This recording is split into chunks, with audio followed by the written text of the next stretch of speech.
Lucrezia eats 3 to 4 meals a day, and if we're traveling for a long time, then we give her breakfast before we go.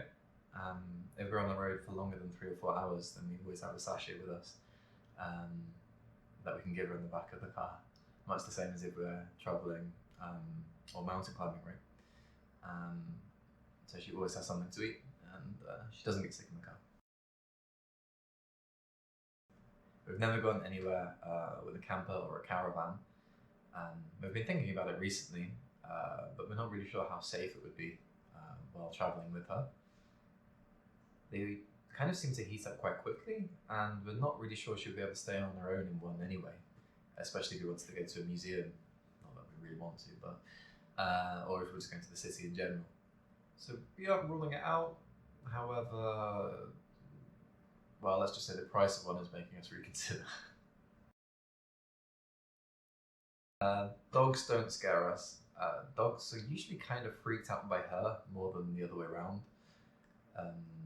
The sight of a cat that doesn't run away is probably the scariest thing that a dog has ever seen in its life. So if Luca goes to say hi to them, they tend to turn away and run towards their owner quite quickly.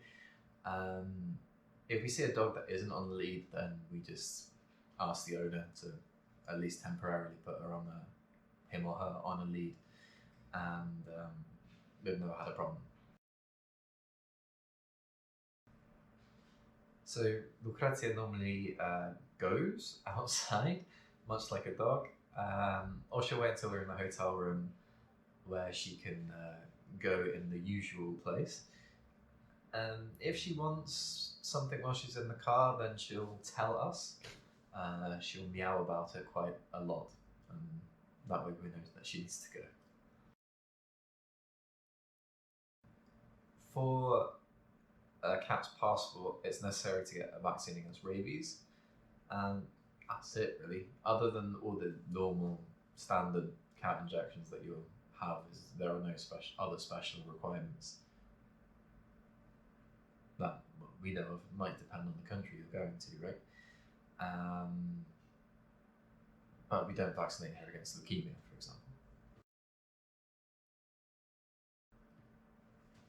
So you have to learn to walk where the cat wants to go somewhat. It's a lot more of a cooperation than it is you telling the animal where to go. It's also worth having lots of treats in your pocket so you can persuade them that they want to go in a certain direction. We don't know. We've never done it. I'm the one who's scared of flying, so that's on me. Podróże z pozorem. I hope I pronounced that right. We'll see. I've recently flown from Mexico with the dog, so if you have any questions, then I guess go to them. Lucia doesn't really get scared, not easily anyway. If she sees a bike on a path, for example, then she just tends to sit down and wait, either basically around one of our legs behind us or just in the middle of the path if she's in one of those moods. Sometimes she's braver than others. She is scared of loud engines, however.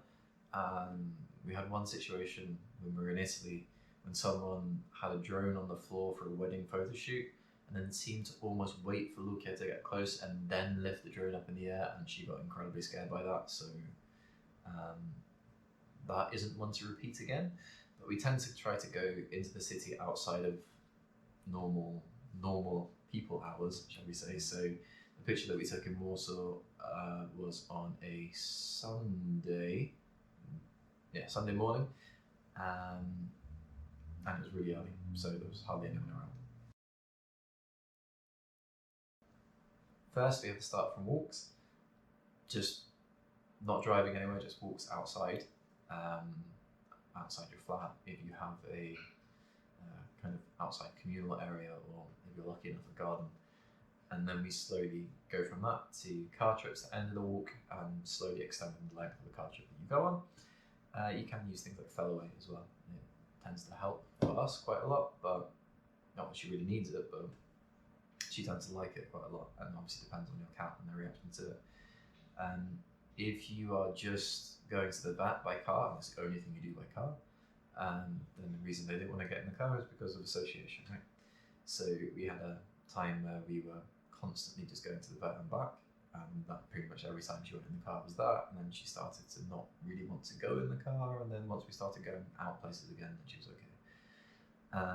If your cat is being sick, like physically sick in the car, then simply enough they have car sickness or motion sickness, and you can try things like not feeding them straight before you go. But obviously if you go on a long journey, then it doesn't really make sense because you can't starve them for the whole day. In that case, probably vet is the best option and not me.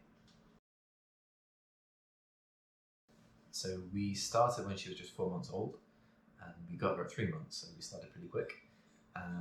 Sooner the better, much like a dog in that case. First time we went out, we went really close to home. We lived in a not really in a block, but in a kind of, not really sure how to explain this. Basically a block, we'll just say for a block on the ground floor, and there was a communal area, and we just walked with her there.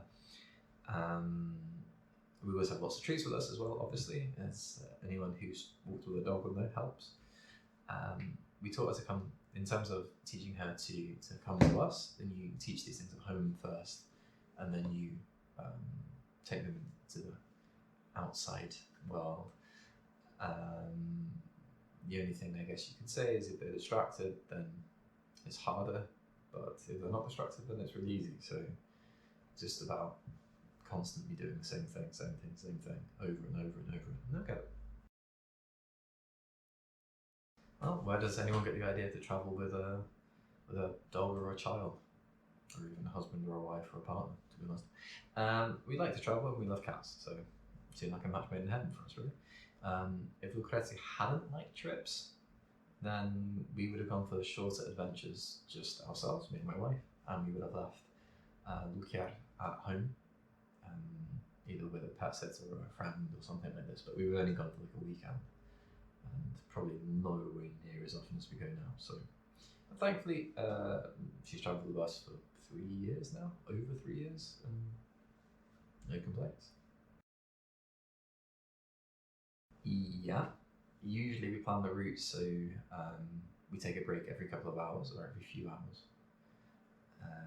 She has a special car seat as well, though, and not a transporter, which we found to be a lot more humane, I guess is the word. She can look through the window with it because it's slightly elevated. There's a bit more space, and obviously, given that it's open, we can just turn around and check what she's up to if she needs anything, and occasionally throw her some treats.